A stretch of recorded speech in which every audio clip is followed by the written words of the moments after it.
اللہ تعالیٰ اپنی مہربانی فرمائیں، اللہ اپنی بارگاہ مقبول فرمائیں۔ میرے حضرت ہیں جامع شفیع کے شیخ الحدیث حضرت صوفی محمد صفوت صاحب دامہ برکاتہ العالیہ فرمائے لگے، ہمارے اکابر حضرات کو، ہمارے بزرگوں کو جو دینی ترقی نصیب ہوئی وہ 3 چیزوں سے نصیب ہوئی۔ کہ ہمارے اکابر حضرات بزرگان دین کے فرائض، واجبات اور سنن مؤکدہ کی پابندی کے بعد فرائض کو بجا لانا ہے، واجبات کو بجا لانا ہے، سنن مؤکدہ کو بھی بجا لانا ہے، اور حرام اور مکروہ تحریمی سے بچنا ہے۔ حرام سے بچنا، مکروہ تحریمی سے بچنا۔ اللہ تعالیٰ اپنی مہربانی فرمائے، اللہ تعالیٰ اپنی بارگاہ مقبول فرمائے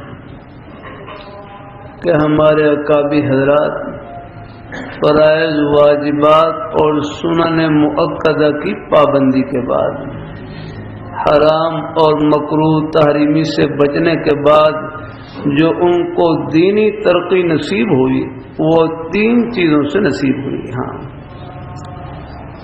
جن کا ذکر 21ویں پارے کی پہلی آیت میں ہے۔ 21ویں پارے کی پہلی آیت میں اتل ما اوحی الیک من الکتاب وَأَقِمِ الصَّلَاةَ إِنَّ الصَّلَاةَ تَنْهَىٰ عَنِ الْفَحْشَاءِ وَالْمُنكَرِ وَلَذِكْرُ اللَّهِ أَكْبَرُ۔ نمبر 1 قرآن پاک کی تلاوت ہے، تلاوت قرآن۔ نمبر 2 نفل نماز، وَأَقِمِ الصَّلَاةَ۔ نمبر 3 اللہ تعالیٰ کا ذکر، وَلَذِكْرُ اللَّهِ أَكْبَرُ۔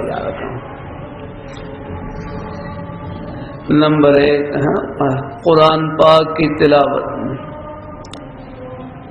اللہ تعالیٰ ان تینوں میں سے کسی ایک میں طبیعت زیادہ لگے اور اس کو زیادہ کر لیا جائے اور باقی کو بھی بجانا ہے جتنا ہو سکے۔